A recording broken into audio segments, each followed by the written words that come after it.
Do you do the wee cute interview bit at the start that you do, like your introduction? My introduction? What do you mean my introduction? You know, the bit that you do. That's recorded afterwards. Yeah, I want you to do it now.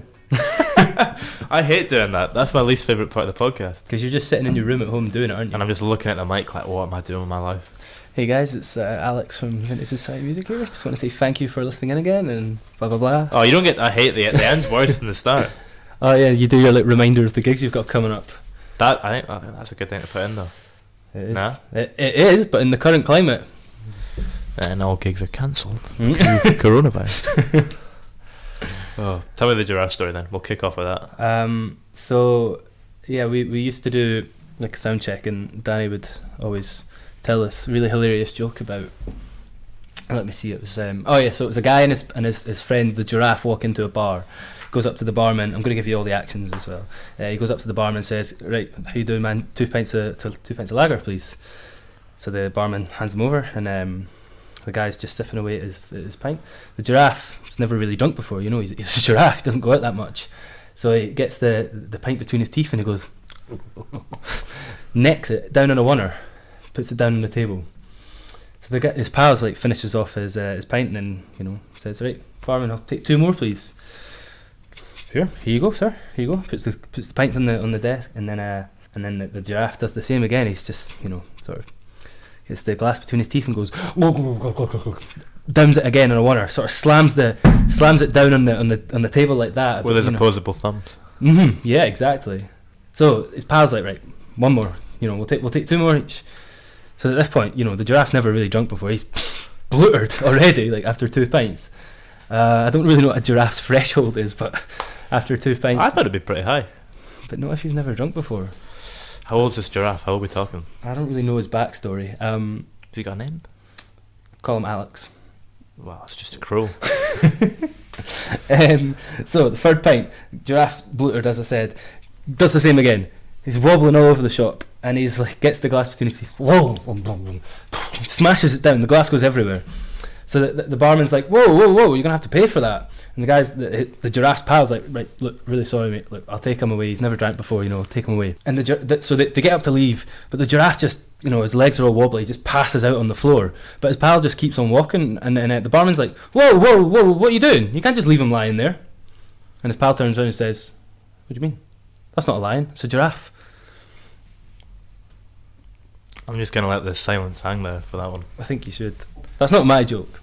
Did Danny used to tell that every sound check? The full joke, yeah. To the sound? Yeah. That joke is about 1.5 minutes, 2 minutes long. I think and you get to that punchline and you're waiting for it. I think when it was in sound check, he only maybe had 2 pints, the giraffe. Okay, yeah. So he cut it down a wee bit. He cut it down for size. I guess so. If we're talking Whitehill Grove, when are you going to release Tequila, a cover of it? That's a terrific question. I haven't really, I don't think we've put much thought into it. I think there's definitely enough like live recordings of us doing it at either a karaoke or in person like we did in that last gig. But I don't know. I think you're going to be waiting a while, Alex. Do it for a charity single, or for a good cause. Come Do you think people would be interested in that? I think there's an appetite for the cover of Tequila by Whitehill Grove. I guess so. When was that the last time you were interviewed? Because I imagine you've done a fair few in your history with bands, etc. I don't know. I think possibly the last one you did with us in Sneakies, to be honest. Oh, the last Whitehill Grove show, yeah. I think your YouTube video is like the final interview or something like that. Is I think that's what it's. Yeah. The title. I think it's Whitehill Grove One Last Interview. That's the one. Yeah. I think that might have been it. That was quite a rushed affair. I remember we kind of bundled into Sneakies. Yeah, we did. I be honest, I didn't like that interview. I was very stressed. Because all the sport bands were like at the back watching, and the sound guy was watching, and it was just a bit. I could see none of this because I was looking the other way. That's true. Well, you get it through my eyes, but it was like they were all in the background and dead behind the eyes. Yeah, I don't know. I think that must have been the last interview. I don't think I had one. Yeah. I've had another since. So. Do you enjoy interviews, or what's your kind of thoughts on them? I like this setup. What, doing a wee podcast, just on a wee chat? It's not. It's not as official. It's not as. These are the answers, these are the questions, and you've got to have a set pair of answers. Like, this is nice and relaxed. Yeah. Do you watch a lot of interviews with like artists that you're quite into? Or? I do. I mean, I watch most of the Vintage Society stuff. Oh, you're too kind. Of course. I mean, not just because it's you, just because it's interesting as well. I mean, I'm trying to think of like other ones that I watch. I mean, whenever I go like on YouTube and watching, bands live videos and stuff, one of the suggested videos is usually an interview, so I'll stick it on. I can't really think of any of the channels that do interviews, but Face Culture, you will watch them. Do you know the interview with Alex Turner and Miles Kane when they're absolutely... Yeah, I've seen that. That's Face Culture. That's good. And like the NME ones that they do at festivals and stuff, like Foals, where they were pretty steaming as well. And there's some decent stuff there. Enemy do some shit interviews as well. Yeah, I mean, Enemy as a whole is a bit... What do you make of it? You're not a fan? Well, I don't really... It's a bit dead anyway. I don't know. Some of its stuff is alright. Some of it's not. They do really good. Like they sometimes do like a long chat with someone, where it's like 40 minutes long. They do one with Pete Doherty. They do one with Johnny Burrell. Yeah. I really like when their last record came out. I mean, I don't read it an awful lot, but if I see like a Facebook article from the Enemy, a lot of clickbait on Enemy now. Yeah, it's a lot of just nonsense. Yeah. Do you ever get like obsessed with bands though? If you like get really into a band, you have to kind of find out everything about them and read all their interviews, or is that something? Yeah, I mean, for sure. When I was younger, Muse was the one for me. Like I had to know all the B-sides and all the... I was listening to a bit of Muse the other day. Yeah, I get kind of slated for liking Muse now. They're definitely not my favourite band anymore, but... There's a lot of folk I speak to that Muse is their favourite band. Yeah, see... What's Bill from Van Sleep, Muse's favourite band? Yeah. Matt from Fabric Bear, Muse's favourite band. Yeah, there's others that I can't recall. But Harvey, I know from Weekend Dead as well. Yeah, he's a big fan of Muse. Not as big a fan of as he is of Keane though. Keane is... That's an odd one. You don't hear many folk being... No, you really don't. Keane. You really don't. But yeah, Harvey just loves a bit of Keane. Somewhere Only We Know. Quite a tune. What about musical projects? Do you get quite obsessed with them? Are you quite... When you start on a project, does that have the ability to take over your life? Or? I suppose so, yes. I mean, I haven't really had many musical performing projects in a while. Like, obviously Whitehill Grove split up about, over a year ago now. You're very busy with other activities since. I have been, yeah. I mean, Fabric Bear was good whilst it lasted as well, but that wasn't like my project. It was more you came in and played for someone. Yeah, but like the Ryan and Matt and Callum were there, and it's for Fabric Bear. It's usually like Ryan would come in with a song, and then we'd try and do our bit to it. But I mean, I enjoyed that a lot, and I would say I was what was the wording you used? Obsessed, or like you get behind it at least. Like I was definitely really enjoyed the part I played with that, and then Anaconda as well. I mean, it's technically still going, but Danny's on his way back up. He's coming back up from London soon. Will Anaconda get a restart? I would love that, Alex. We were literally just talking. I was listening through some of our old like demos that we did 2 days ago, and some of the tunes. Do you still write music? I've been trying to. I don't have a band to write for, but I still write for myself. At the minute, I don't really see myself like going on to perform any of the stuff that I'm writing. And whenever I used to write, it was always with the mindset of I have to try and make this a good song, because you have to think how it's going to be live as well, because it's going to be performed, and I want to get people engaged with it. And I haven't written anything that has made me want to go and be performing again yet. I do miss performing, but nothing that I've written is is maybe to the standard that I want, or I don't know, maybe I've been out of the writing game for a little bit too long or whatever. How long did you stop writing for? Probably 8 months, something like that. That's quite a while, yeah. Yeah, well, when Whitehill Grove split up in March, after March until November, that was taken up with Fabric Bear, not really needing to write music. I still wrote other stuff on the side, but as I said, it was like... Are you doing mainly lyrics or riffs, or what sort of stuff are you doing? It's like chords I like to do. I've been trying to sort of expand my guitar playing, so I like some nice chords, and then if there's a sort of chord structure or chord pattern that I like particularly, I'll try and put lyrics to it. But I quite often, like, whenever I was writing, I'd always try and do the chorus first, because I think build a song around it. I think so. I mean, I think for me that's the way I would do it. It's like you want the chorus to be... It's the most important part of the song. I would say so, right? It is. I mean, quite a lot of songs don't have choruses. I was listening to the last Arctic Monkeys album on the way over here. There's quite a few songs in that, no chorus. Yeah, that's a good example. I mean, I think songs like those, and to be fair, that Arctic Monkeys album is comparing it to the first one. The first one is, it's very chorus heavy. Every single song has a chorus, and they're all, every chorus is very good. It's very... that album and the one after that as well were amazing. The latest Arctic Monkeys album didn't really do it for me. I wasn't fussed by it. I've maybe listened to it 2 or 3 times. Oh, I like the Ultra Cheese, I think it's called. Yeah, it's a good song. I like the song title, and I like the song. A lot of good song titles on that album. Yeah, what are the other ones? Golden Trunks. So good one. I mean, Tranquility Base Hotel and Casino is some name for an album. 4 stars out of 5. That's a good song. I like that, to be fair. Good riff. Yeah, and that does have a chorus, doesn't it? It's quite a long chorus. 4 stars out of 5. That one. It's a long song. It's like 6 minutes. Is it 5-6 minutes? It must be, yeah. You must have built up quite a lot of musical ideas then, though. You must have a bank. I mean, on my phone, I've got like my voice memos. They're just full of like. Do you still, if you have an idea now, do you still sing it into the phone just in case? I mean, yeah, I would say so. Like, say if I had like some sort of melody that was in my head, I'd get my phone out and record it into it badly. But so it's there for me to go back to. What I usually do now, though, is like the way I've been writing music most recently is just with a looper. So like I've got maybe like, I don't know, 100 different recordings on my phone of just loops that I've made. Little things. Yeah, like, and that's just the way I've been doing it, really. How does that differ to collecting ideas for projects and things like that, and things regarding like, I don't know, Mouldy Soul or stuff like that? What, for like writing, or? I mean, how often you come up with ideas quite often for what you want to do with Mouldy Soul compared to like music? Oh, right. Well, I mean, I'm focusing more on that sort of stuff now. That because I don't have the performance element. Like, Kat and I will try and come up with, you know, certain ideas to market a show, and we've always said that we don't want to do too many shows. Like, it's like quality over quantity. Yeah. So we don't want to do too many shows.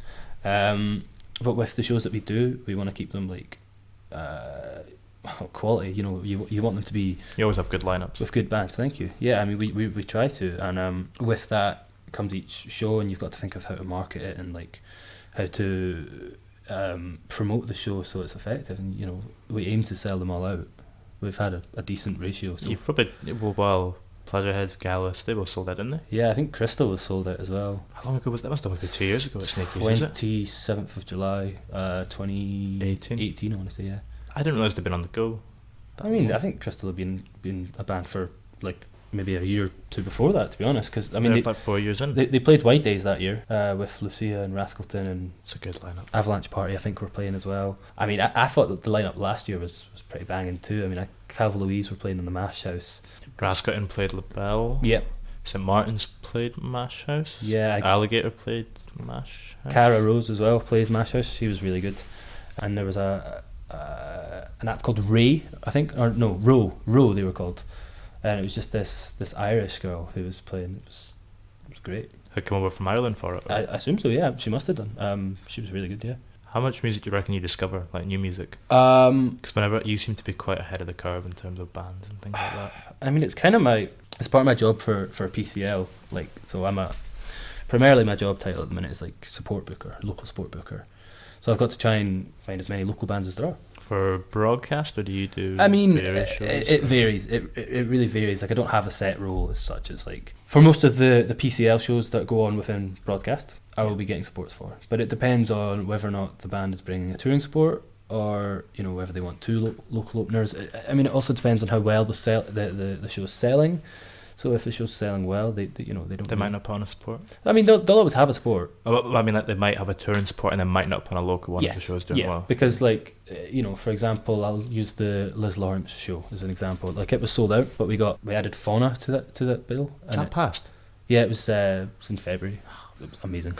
I wanted to go to that. I didn't realize it got. I thought it was the end of this month. But like, for that show, it sold really well, and then so they were like it doesn't really matter who you add, just get someone who you think will fit the bill. So then I got Fauna in for that, which I think was a really good fit. It's a good fit, and it went really well. So I mean, I guess obviously I like listening to music anyway, so I want to try and discover as much as I can.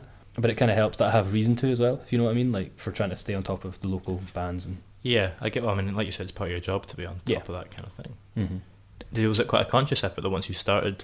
When did you start working at PCL? So I started in September. Just as I was starting fourth year uni, started working there. How did that come about? Did you go in for an interview, or? I got a message on Instagram from Selena, who works there. She just, said that she'd seen some of the shows that, the Mouldy Soul had been putting on, and she said that they were looking for somebody to come in and fill a position that was there, and want to see if I'd be interested. And I was like, well, yes, I'm not going to turn down that. So I went in and spoke to a couple of guys in the office and just found out what the job was about, and they wanted to see what I was like, and then that was it really. I mean, there wasn't even really an official interview as such. It was just there's a job there if you want it. I guess. It's quite nice that things are still kind of done in that way, though. Yeah, it's kind of. I like that it wasn't like a. Like, I guess the process that I went in, like, I was told to come in for a certain time and a certain day. Yeah. And it was just a sit down with two guys. And I guess, in a way, it was an interview, but it wasn't, like, made out to be an interview. It was quite informal, or? Yeah, there was no formalities about it. Just a conversation about, like, music and what you were interested in? There were no questions like, tell us about a time when you had to deal with an issue that came up, blah, blah, blah. Because I didn't really have any official music employment before then. Like, I worked at McDonald's, but you can't really use that. I mean, I guess you can in some ways, but it doesn't really. I mean, it shows you're committed if you've worked there for a certain period of time. Sure. I mean, I think I may have mentioned that, but how has that job evolved since you started working in it? Have you taken on more responsibility, or? I mean, I think it's always evolving. I think, you know, there's days when I'll go in and I'm doing loads, and then there's days where I go in and I'm doing not so much, but there's always going to be shows going on. The shows need supports, or if there's empty dates in our calendar, so like for broadcast, if there's I mean, broadcast doesn't really have empty weekend dates, does it? Like, it won't have an empty weekend date. If there is one, you'll fill it. I think at the minute our next weekend date is in July, I think, and I imagine that's probably not the case anymore. Yeah, due to we record it. I don't know when this will come out, but we're recording this in March. Yeah, mid-March. March the 4th. No, 16th maybe? Friday is the 21st, today is Monday, 17th. Must be 17th. 16th. I don't know my dates. Yeah, so we'll come back to Corona. Lovely Corona. But it could be weird listening to this podcast a few months on from now. Man, who knows if we will be listening to it in a few months' time, Alec. If it mutates. Well, we were speaking about conspiracies off air, so we never know what's going to happen. Yeah, who knows? How do we get back on track? What were we chatting about before? The next date is in July, but that probably won't be the case anymore. Yeah, so like for the dates that are empty in the calendar, I'll try and fill them with, say, like, for example, like a local band showcase where I'll try and get. You did quite a good host of them, like Christmas, New Year time, didn't you? Yeah, well, we had got Dinosaur Night 4 and stuff in. Yeah, we did Moon Soup and the Phase and Basil Panagop.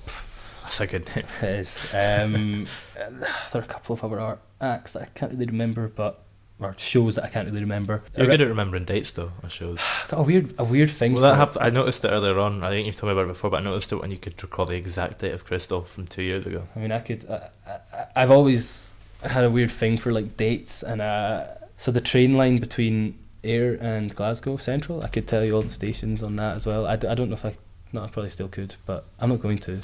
For a good bit of listening, just listing off places. Yeah, but I don't know. It's just always been a thing that I've kind of. Does it translate to anything else? Can you see it carrying over in any other areas? Or I'm just interested, like what that.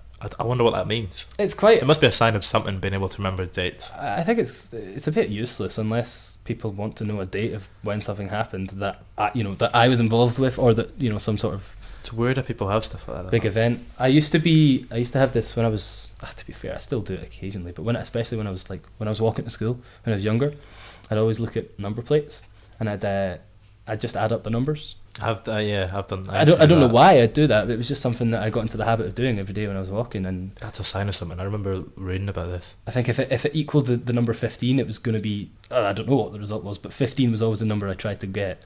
Did you never do the thing as well? When you're walking down a street and you've got like slabs where you couldn't step on the second slab? Yeah, I didn't really believe in that. I didn't really get behind that as such. I know. I mean, there were people that I would be walking with that believed in it. I was like, oh. No, but I mean, like if you're walking on like a slab street and you can't step like on the lines and stuff. Yeah, like the cracks and stuff. You've got to avoid the cracks. Yeah, I mean, to be fair, I didn't walk on those cracks. So the same with if you see 3 drains in a row, you can't step on them or it's bad luck. Is that one? That's different. I mean, the cracks is more just like a thing when you're bored and you try to spice up your walk. Spice up your walk down Union Street in Aberdeen on a grey cold day. Yes. But my mum can do license plates, like remember. Yeah, I can do that too. Like that. I mean, I don't do it when I'm driving because that's obviously. It's weird. Sometimes it happens. I remember when I first moved to Edinburgh, we had neighbours that had moved out about 2 years ago. Right. I was walking on the street and just the car drive past. That's their license plate. And then I was walking a few days later and saw the car parked. Figured out they lived 5 minutes away from me in Edinburgh. That's mental. Cause that's bloody life. We've gone really far off topic. Yeah, that's fine. Let's go. It's fine. We'll come back to broadcast because I was wondering what are the main aspects you look for when you're booking a band for a show there. I mean, realistically, I just want a band to be good. Doesn't really matter if I enjoy listening to them or not. So whenever you can appreciate that they can be good at something. Of course. Whenever.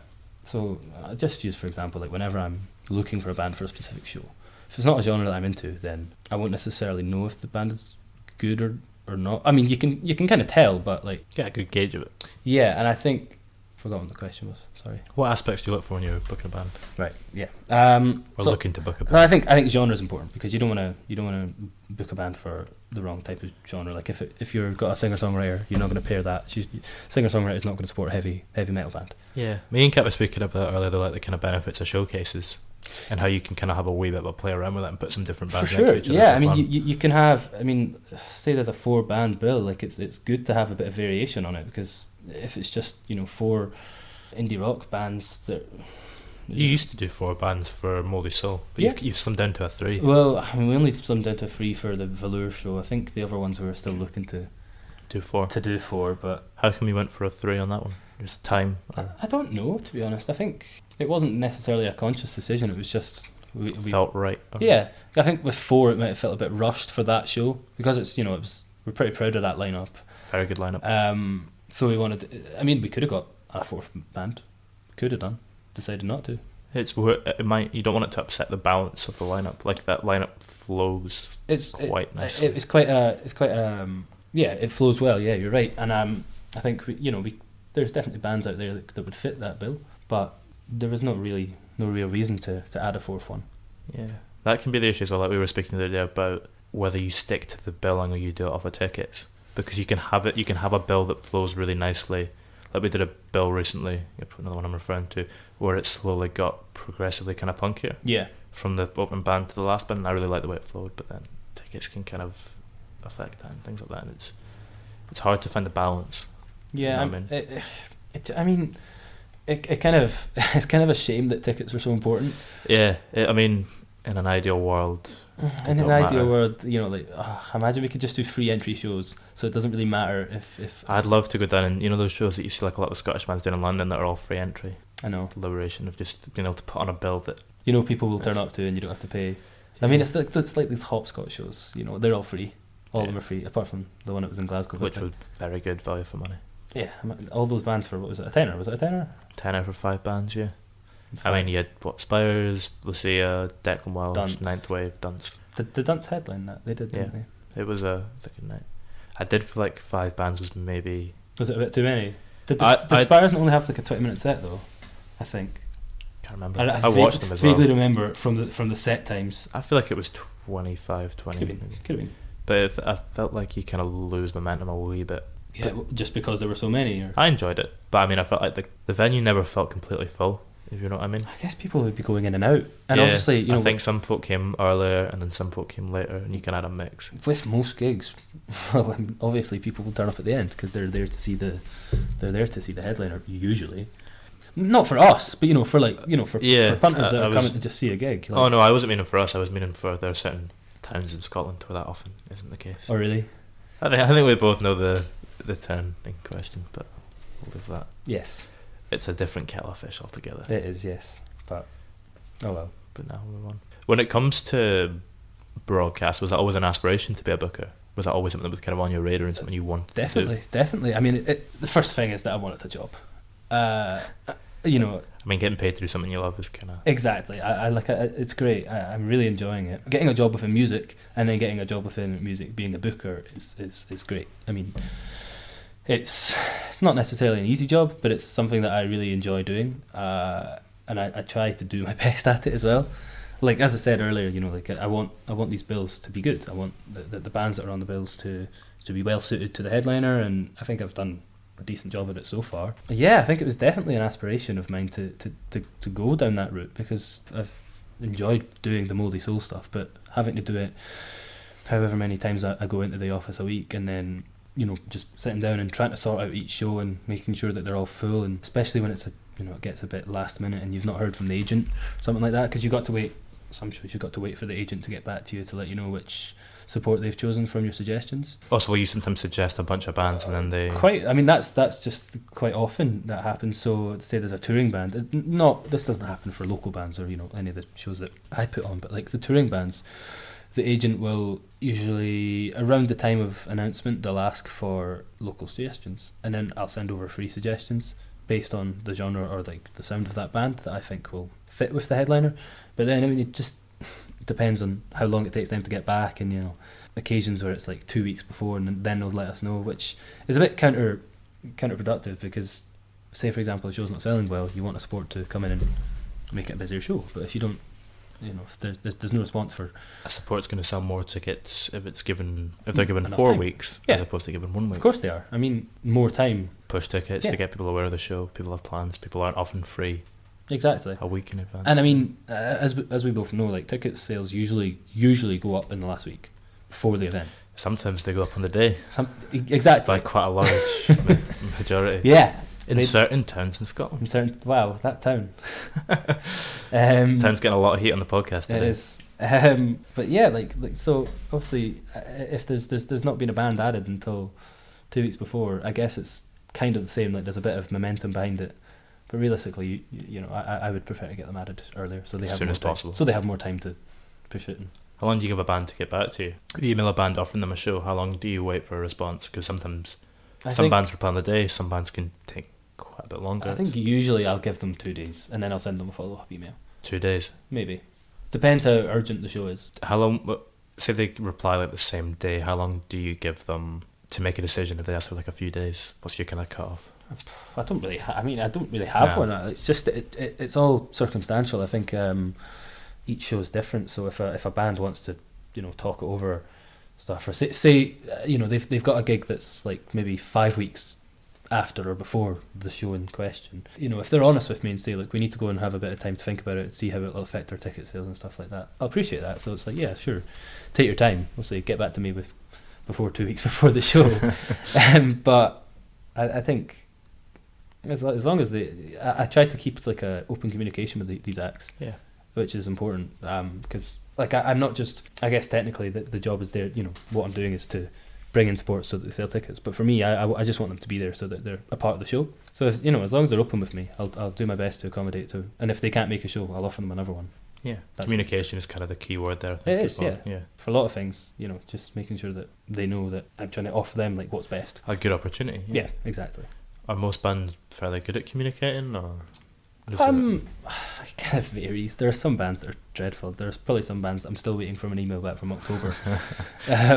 But not all. I mean, most bands, especially if it's like a good show, or I mean, I really hate doing this, but you know, if it's a show that's, you know, kind of pressing and needs support, I will send the band a message on Facebook and say, like, hey guys, I've sent you an email. Could you maybe get back to me? Does that work? Or? Sometimes. I mean, most of the time, yeah, because I mean, I guess they don't want to be rude by patching me or whatever, or maybe they just hadn't seen it. I've had quite a few occasions where like my emails will go into their spam folder as well. It's weirder, you get that as soon as you create an email that doesn't have Gmail at the end of it. Yeah, it's odd. It doesn't, like, Gmail doesn't categorize it right or something like that. It just filters them out. So that there's been quite a few examples recently where I've sent a band an offer, and then they'll get back to me, like, maybe, you know, best case scenario, they'll get back to me anyway, but, you know, I've had bands miss out on a slot because they didn't see the email because it was in their spam. Has that happened to you? Have other people's stuff gone into your spam? Or? I think only a couple. I mean, it's usually just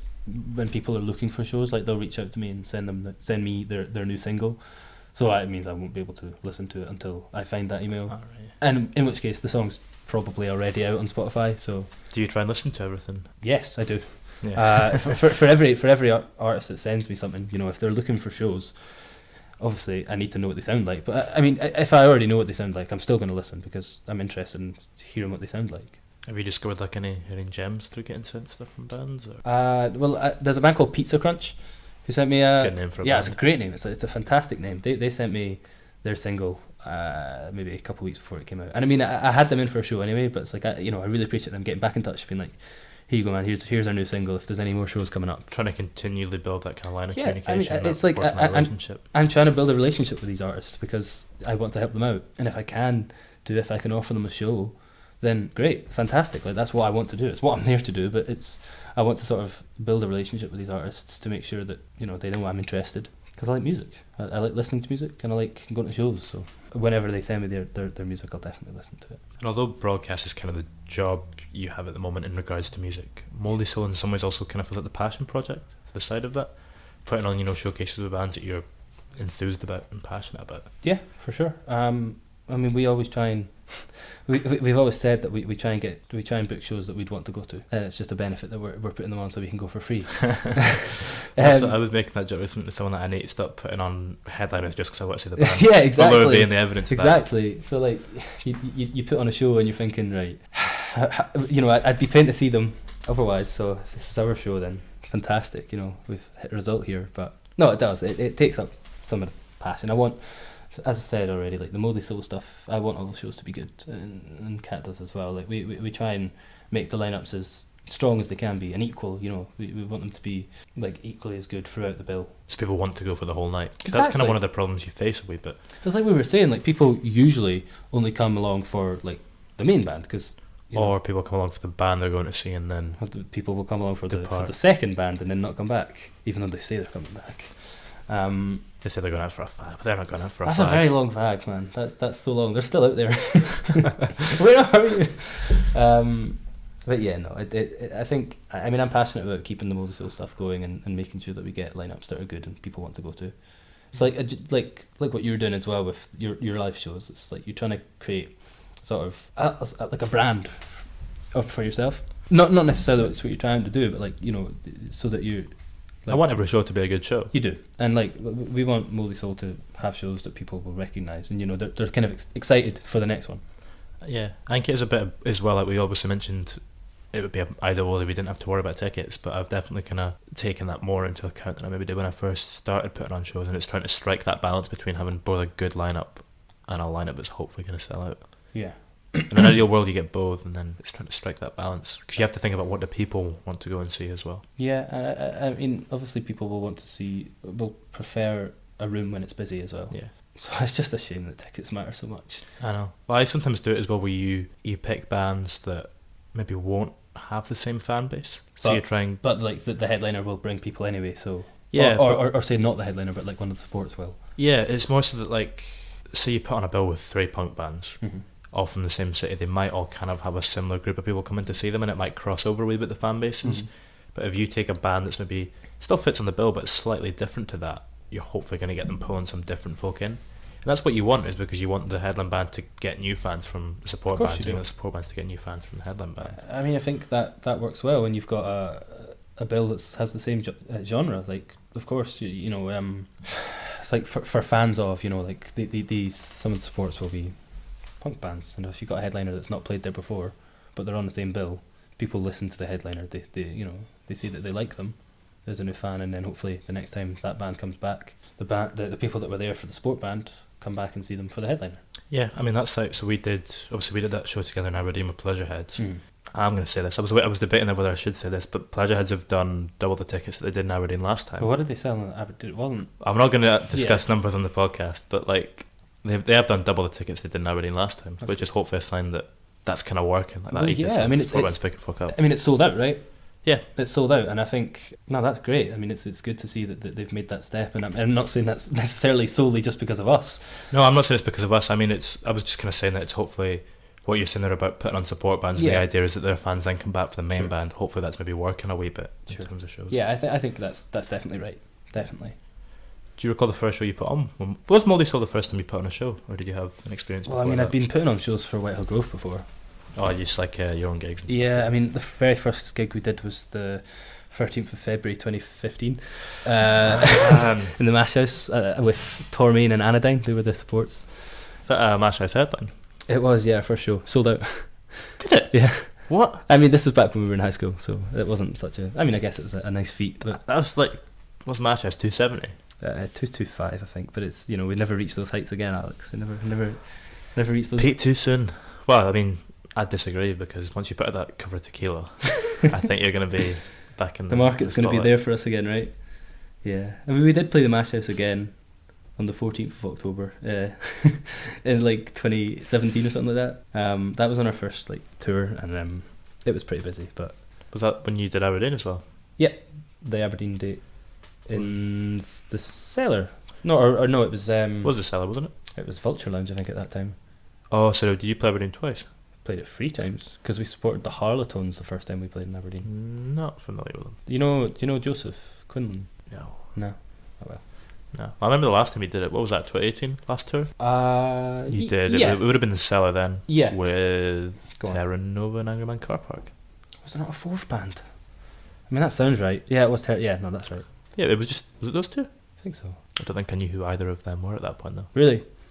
No, quite good pals. I really liked Angry Man Car Park that night. I remember talking to Adam as well for a bit after it. Well, you'll maybe see them. No, you might see them this Saturday. Who knows? There is a chance you might see them this Saturday. Not in my current state, but we'll see. No, well, We'll see. yeah, it's a very uncertain time. What was the first show you put on with Mouldy though? So first show would have been.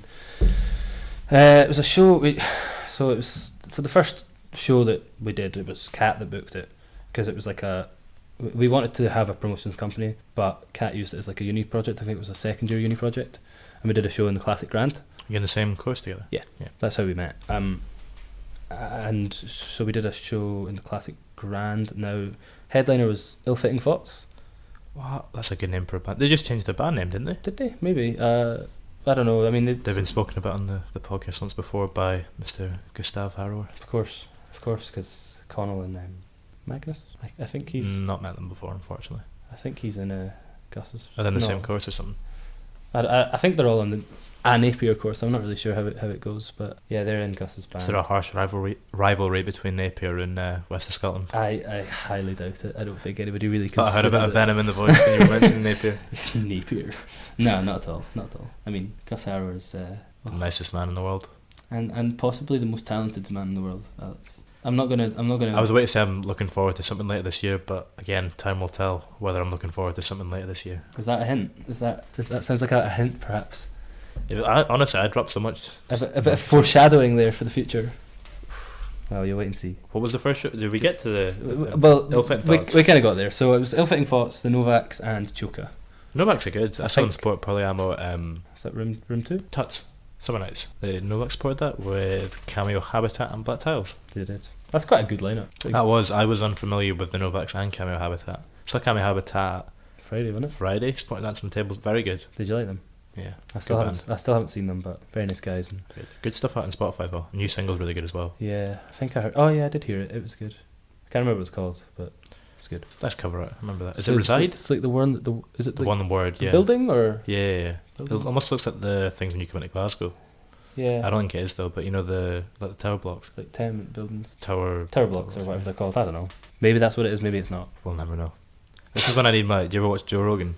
Occasionally, yeah. This is when I need my Jamie. You know, sitting at the side looking it up. Yeah. How could I get to be my Jamie? There's nobody here, unfortunately. For future, just make sure you bring along like a helper. Sure. Alex Matthew +1. That's what it is. That's what it always says. True. Anyway, right. What did you learn from that first show that you carried on forward? Or I guess Kat booked it, so. Yeah, Well, you would have probably learned. I was it there. well. I mean, I helped with it as well. I mean, I think so. I think the second show we did was the first one that we did together. That was in the Sleazies. I mean, I think the first thing we learned was that. And to be fair, I mean, we didn't have much. So this is talking for the first gig. We didn't have much time availability wise because Unicore started in September and then the gig was in November. So straight away, there's not an awful lot of time there to book a gig. But just make sure you give yourself enough time to do so. Make sure you get bands that are. It's kind of hard to look back and see what we learned because. I'm not sure if we necessarily learned it there or... You picked up at some other point along the way. Yeah. What do you think is the most important lesson then that you've learned? In regards to shows? I guess you probably learned a lot playing in the shows, though, that you kind of carried on with when you were putting them on. I mean, that's probably where I learned the most was playing. I mean, I was in Whitehill Grove for like 4.5 years. So that's my one issue, is that I've never been in a band, so I feel like there's a lot I kind of miss out on that regard. Yeah, but you're definitely learning. I mean, you're still only, 12 or something like that, so... Yeah, I'm 13 soon. So you've still got plenty of time, but being in a band it definitely helped. I mean, you kind of had to learn these things because you were going to venues and even in regards just to sound equipment and that kind of thing. Exactly. Yeah. I mean, I'll clued up on that. Yeah. But I mean, you don't really need to worry about that unless you're in a band. Well, I mean, I guess like in this setting, then. Oh no, certain shows in certain cities in a certain venue. You quite often need to know about sound in a certain town. I wonder which town this could be. Yeah, I might put you on the spot and ask which one of the shows has been your favourite. Mouldy Soul. No, it's like your children. There isn't a favourite. But I reckon the Pleasureheads show would have been my favourite, but we weren't there. We were in Copenhagen. I remember that. Because I bought a ticket and I was like, I'll see you in a few weeks' time, and you're like, oh. Probably not. And I mean, I've seen the videos from that show and it looked great. It kicked off. It did. Oh boy, it did. So I don't think I can really include that one though, unfortunately. It was, it was a success, but We're there in spirit. yeah, that doesn't count though, does it? I mean, I guess I don't have any memories from the show, So I guess out of the remaining ones, probably, Gallus was quite good. What was the lineup? Was it Gallus, Bad Hombres, Weekend Medicine Cabinet. Medicine Cabinet on first? They were on first, yeah. I think they were on at 7:10, Man. which is early days. But I mean, it was actually pretty busy by the time they finished. So and, Yeah. What month was that? May. It was, yes. It was kind of right before they May the 31st. before they got. Yes. I think I remember some dates. I remember June 22nd was our show in Aberdeen. Yeah. What else you got for me? What was the first Vintage Society show? That was it, wasn't it? Yeah. Well, that was a co-pro. Yeah, the first one was 15th of August. Mhm. No, was it later than that? It was like 15th. It's a Voodoo show or Zine Launch 1. Voodoo's, and then Scene Launch, Fabric Bear, Blood Tiles, Pleasure Heads, Floor. That was a Fiends. Etc. Fiends. Wow, It'll be announced by the time. It'll be announced when this comes out if Fiends goes ahead. When are the dates for that? May 15th and 16th of May. Friday, Saturday. Oh, that's right. 'Cause it's the Great Escape time. I think we said that before. Yeah. Wow, possibly the Great Escape time. Probably not. Who knows? All will be revealed in the coming weeks. It's not up to us though. No, we're I not don't like the fact that the people listening to this are going to be a step ahead of us. Yeah, we're very confused. But I mean, future me and you listening back to this when it's released, we'll be laughing. Hopefully, we'll be in a much happier place. Oh, I don't know. I hope so. I'm with you on that. But we'll wait and see. It is a weird time. All shall be revealed. It's war times. Imagine. I was thinking about this. Like, do you think wars are still going on? I mean, I guess. I also read something on Twitter. It's like I think it might be the Australian Big Brother. People have gone into the Big Brother house and they have no idea what's going on the outside. So they went in like I don't know, like start of February. Nah. And the people like producers and that aren't allowed to tell them what's happening. So they don't know the world's in lockdown and all that. Nah, they won't know. It's like these TV shows, like or like films where the character, I don't know, gets amnesia or goes back in time or something like that, and it's ignorance bliss. Would you rather have no idea what's going on outside? Nah, I don't want to know what was going on. Up, I want to know what was going on. Yeah, absolutely. I mean, obviously they chose to inflict Big Brother on themselves. Make a lot of money off of Big Brother. Oh, sure you do. It's Big Brother, so I guess. But not knowing anything that's going on the outside, I mean, I guess they would have had a bit of a clue because I think it like all kicked off in China in like middle of January, but it didn't really reach a peak or anything, and so. I mean, when did it hit its peak here? Probably a couple of weeks back. What, in the UK? Yeah, March 15th March 16th we're recording this. I mean, I don't think according to the reports. When did it start to kick off? Sorry, I know it's not going to hit its peak for a while, but I mean, first case was maybe a week and a half ago. First case was a week and a half ago in the UK. I don't know if it was that. Time flies. I felt like it was longer. Maybe it was longer, but like a few weeks back. I reckon it wasn't. I mean, it was maybe 2 weeks. Like, I don't think it was anything more than that. That's mental. Where we're going to be in 2 weeks. Seeing as we're on the subject, I may as well ask how it's going to affect what you do with broadcasting, Mouldy Soul and all that jazz. Because I think it's important to speak about how it's going to impact the industry. Yeah, for sure. I mean, and I think we're still trying to work it out. For Mouldy Soul, we've just cancelled one of our shows, possibly another by the time this comes out. I don't know. But I mean, for PCL, it's had all sorts of impacts. Like, we've had so many cancellations of shows in broadcast and in our shows outside of broadcast as well. Like, we had Chelsea Wolf playing at St Luke's, which is cancelled. We had Bad Dreams.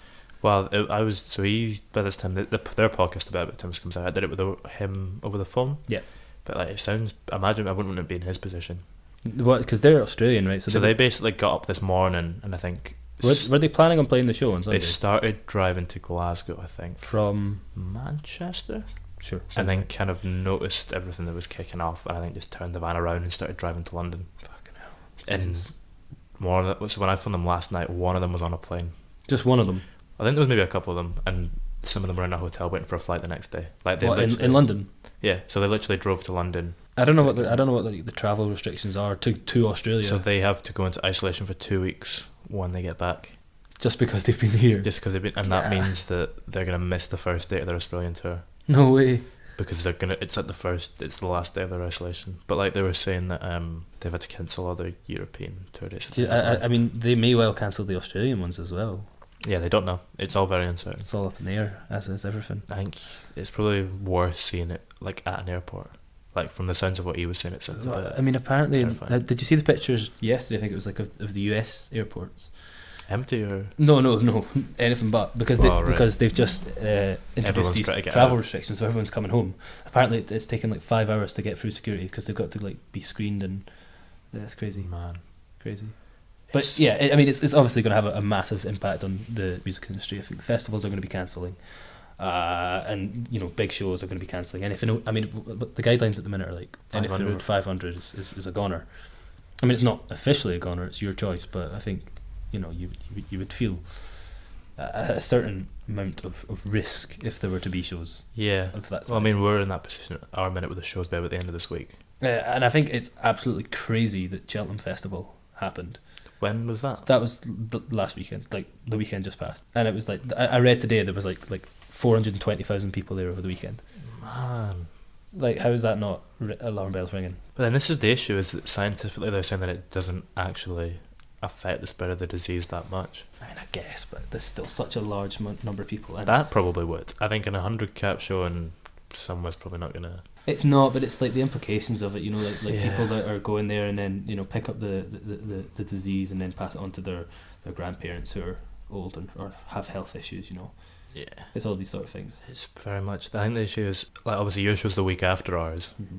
If our show had been that weekend, we'd have just pulled it. Yeah. The issue is because we're kind of right on the cusp of whether or not to. I don't know what's going to happen. It's a tough decision. I mean, it's your decision to make though. That's the problem. I've spoken to the bands because I've gone to them as well to see what their thoughts are. Mm-hmm.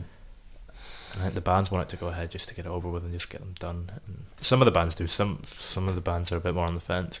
I'm kind of happy to go with the majority of what the bands want because I think the other thing is that it kind of impacts a lot of them. And so many people can lose so much money from all this. I know. I'd just be wary as well. Like, you don't want to be in the responsible for something. in the position where you're putting people at risk. That's like, and obviously not you personally, but just no. But at the end of the day, you have that was very timed. Yeah. You have the ability to call it off, and it's kind of your responsibility. Yeah. I mean, like the pressure's on you, but it's not like I think you'll choose the right thing to do anyway. So. Well, I have an idea in my mind of what's probably going to happen at the minute, which will be a mix between the two. Yeah. With one town. I think a town being left, and then. Well, this is a different town. It's probably going to be the town that's going to be left, and the other town might be pulled. But yeah, I don't know what will happen. People will know by the time this is out. Yeah. One of those shows actually involves Weekend Debt. Mm-hmm. Who you manage, Callum? I do, yes. How did the discussions? Well, I mean, you must have known Calvin for a while because you played in Anaconda with him, didn't you? Yeah, Calvin was in Anaconda. So I met most of Weekend Debt through uni. I suppose Harvey's here as well, is it? Harvey, Grant, and Calvin met them all in first. Yeah, they met them all in first year. How many of them are left? One. Yeah. Harvey's in third year. I think Calvin maybe dropped out in second. I think same with Grant. I'm not sure. So many folk do drop out of like unions. I think it's 60% of people. It's over 50 drop out or change course. It's not for everyone. Like it's a stressful place to be. I mean, I know especially at the minute. Like I'm so far behind with dissertation. Like, also doesn't help with everything that's kind of going on in the wider world. oh yeah, I mean that's like so up in the air with like whether or not there's going to be extensions or you're just going to have to suck it up and do it. But I'm a bit at a loss at the minute. It's not a good time to be in the fourth year of uni. No. I'm in second, so they've just cancelled everything. They're like, first and second doesn't mean anything. Yeah, you'll be fine. Cancel all of that. Yeah, I know. Man. It's just well, I can't do anything about it, so just have to deal with it. Anyway, How did the discussions begin? Yeah, for you managing So- them. Did you approach them or did they approach you? Well, I or- think at first I approached them because I remember talking to Calvin somewhere about helping them out if they needed any help, because I mean I had all the sort of experience with Whitehill Grove of like managing Whitehill Grove, I guess, for like the first 3 years or so.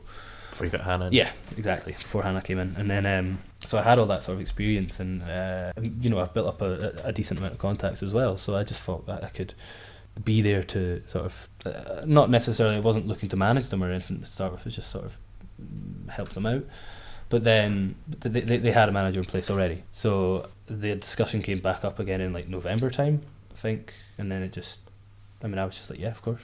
still happy to help out. And then I think it's been going pretty well so far. Was Legato the first single you worked on with them? Yeah, I mean, I didn't really have any time to do much with it, because I mean, I started officially managing, signed the contract, in like December time, and the single came out like start of January, so I didn't really have enough time to do much with it, but it did alright though. I mean, the way you say it's been their best single, that's what I was going to ask about. I mean, it was like, what have you've sprinkled your magic dust in it? I mean, I did the best I could with it. I would have liked more time. Man, who knows what's going to happen with the next one?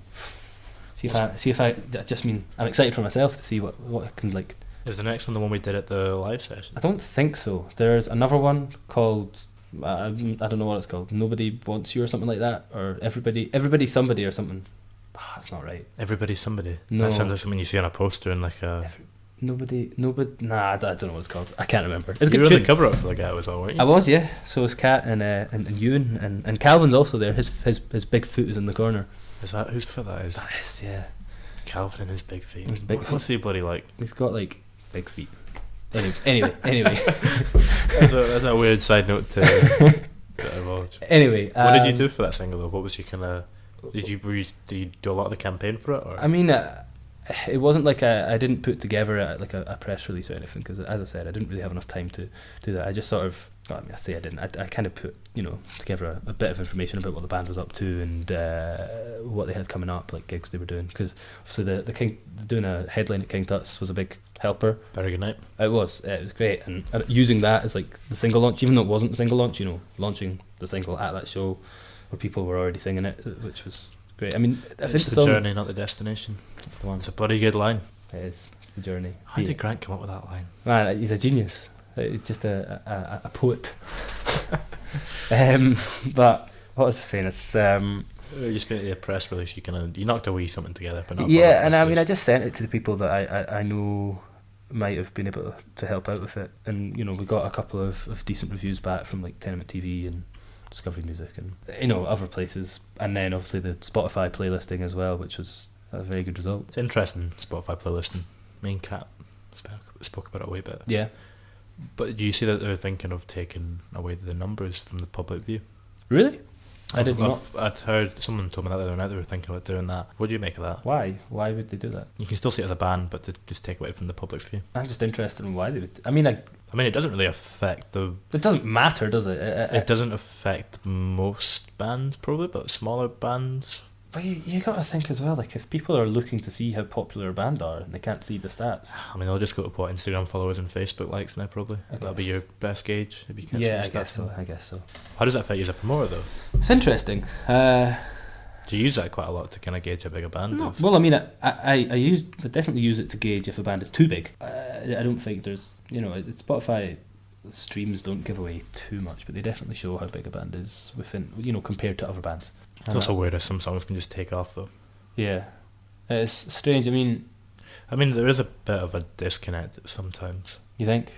Yeah, I remember Vistas used to have more streams than Idols. What? When Idols were at a decent... What? Like, this was like last year. Really?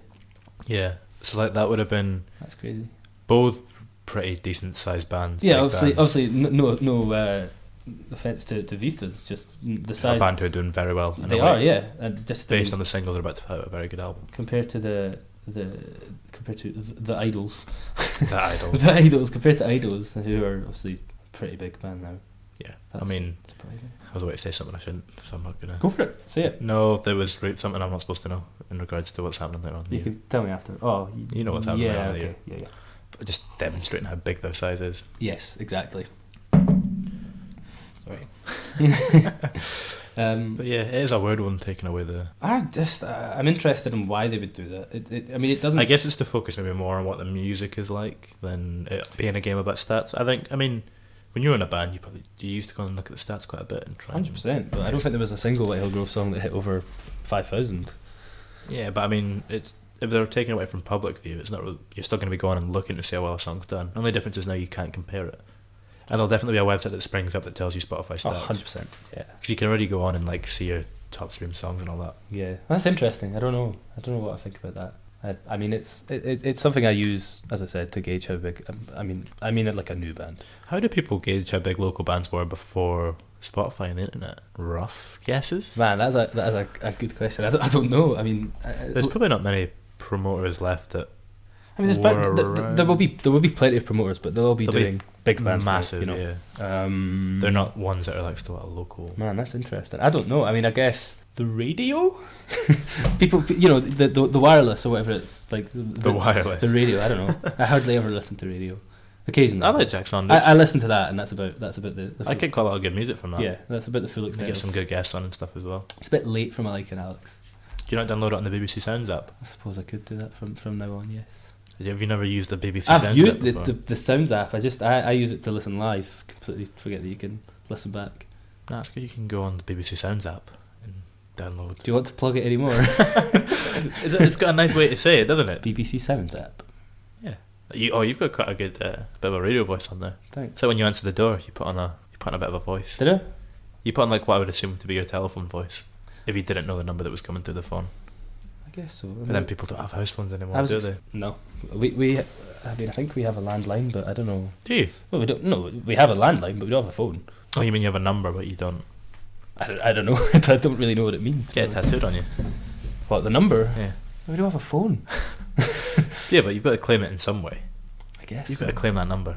I wouldn't need to. I wouldn't need to get it tattooed because I'd probably just remember it. Have you got a tattoo? No. No. No. What would you get? We're gonna go for one. It's a good question. I mean, I like geometric things, so like shapes. I like shapes. I know the word geometric. I'm familiar with its meaning. But I like shapes. Triangles. You know them? Triangles. Yes. The three-sided. Yeah, that's the one. Three-sided shape. Triangles. I like them. Nothing to do with tattoos. I'm just telling you. No. I think. So I've had a couple of ideas in the past. I don't know. I won't get into necessarily what I was gonna get, but like. Did you almost get a tattoo? I mean, I've never been booked in or anything, but I have the intention of getting one eventually. At what point in your life do you think you'd be ready to go for a tattoo? I feel like 21's kind of getting. I mean, anytime. I kind of just. There's no reason that I haven't. Just. You don't want to waste it though. You don't want to get a tattoo. You're gonna be in a few like, oh fuck. I mean, yeah, of course, but again, it doesn't. You know, it doesn't matter if you get it for a reason that you turn out to regret. It was still a reason at the time that you wanted to, even because you were drunk and on holiday. Even if it's a bad reason. Yeah. Madagascar or whatever. Madagascar's not a holiday destination, is it? I don't think so. No. I don't think many people go to Madagascar on holiday. Bloody good film though. Are you maybe thinking of MAGA? Nah, I'm pretty sure I'm thinking of Madagascar. You know the lemurs. You never seen the? I know. I like the to film. move it. Alex. That looks like a great time. You're right. And what's the King Julian? Yeah. He's mental. Anyway. Madagascar. What was the question? Tattoos, man. I think we've gone on to Madagascar now. Yeah. Fine. You got any more Madagascar themed questions? I don't know. I quite like a good like rockstar movie biopic. Yeah. I liked we spoke about Rocket Man on the podcast once before. It's pretty good. There's some good ones. The What's Doors film's pretty good. The Queen one. We will look. Shite. That's what that is. Do you not like it? Nah. Have you not seen it? I have. Damien Rhapsody? I have seen. That's what it was. What did you make of it? I mean, I liked it, but it's just, I like the songs. You know, the songs made me happy. I've never been a massive Queen. I can get why people enjoy ABBA. I get that. Oh, where's the ABBA biopic? That's got to happen. I mean, I guess. They're not supposed to be getting. No, wait, together. hang on, Mamma Mia. So never mind. That's not a biopic though. No, it's not. But it does. It's kind of used up the one or two tunes that ABBA have. One or two. That was a joke. Are you familiar with the album ABBA Gold? I've got it on vinyl. I've got framed it. on I've the got it wall. on triple CD. Triple CD. Yeah, it's got so many songs on it that it's like 3 CDs. What was the first record you bought? I don't know. I think maybe it was probably a Muse album. On record. What, like Black Holes and Revelations or something? No, I think I've got... What's the one that came after it? Was it Supremacy? No, it was Resistance, I think. Yeah, Resistance. Supremacy was on that album though, isn't it? No, because that was Second Law. It's a good album as well. It is. I think the first... I honestly don't know. I mean, they're up there, but I don't know which one was the first one. The Second Law was well used in... you ever seen World War Z? Yeah, I think it was like what was This it? is the theme for it, was it? Isolation System. Yeah. But they've done some cool stuff. It's Like, a really good tune. I mean, I like that album. I like... Their new album sucks. I mean, it's not was it good. Simulation Theory? Yeah, I never that's really the went one. to it. There's a couple of tunes that are like decent, but not as like a Muse tune. They're just alright. But Yeah. I think... There must have a new one due soon though, you'd think. When was Simulation Theory? Like 2 years ago? 2018? I think so. I don't know. Do you think we're living in a simulation? God, maybe. But I mean, how would we ever find out? What's the thing if you like? I think there's like if there's a mirror or something, and you can like point at the mirror, and if your fingers don't touch or something like that, or if they're off, that's apparently a sign of something. You're looking at me with a very puzzled face. Why? I don't know, but it's like something to do with like a simulation, or if you're like living in like a. I've got a good simulation. Do it, go for it. There are these tiny particles that aren't like anything, like they have the ability to become anything, like tiny, like on a tiny little scale, like a million times less than atoms or whatever. And computer programmers say that if you were going to be building a software program, you wouldn't like program everything.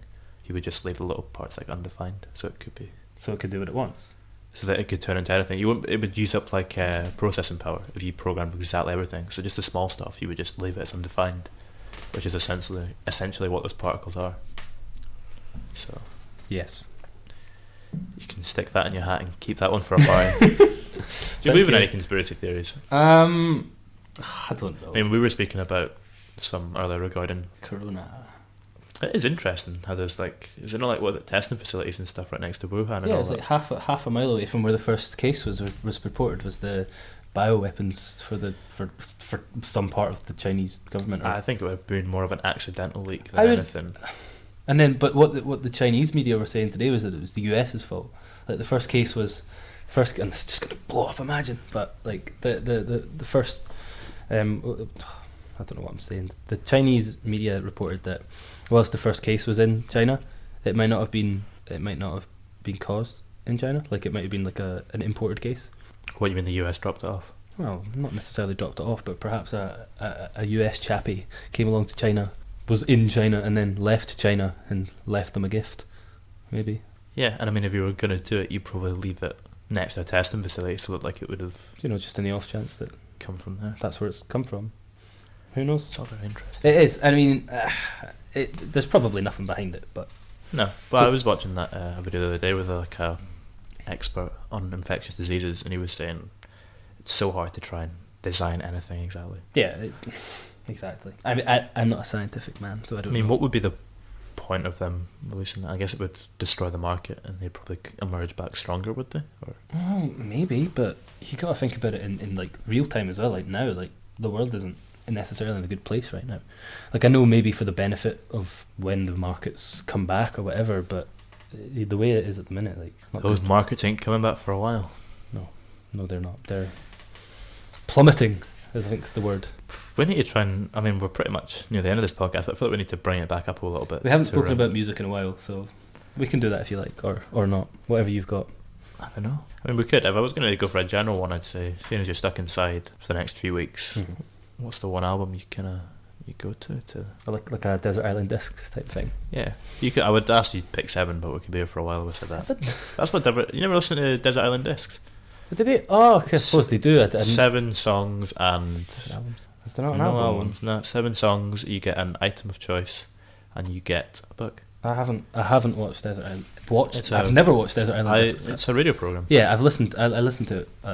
Like I don't know. I was listening to Daniel Radcliffe one last night that came out yesterday. Was it good? Yeah, they don't often have people on that I want to listen to though. I feel like it's a little bit of a Radio 4 type program. Is it not like a Radio 2 program or? Yeah, but I mean it's kind of like an old person. But when they get people on that I'm interested in, Desert Island Discs is great.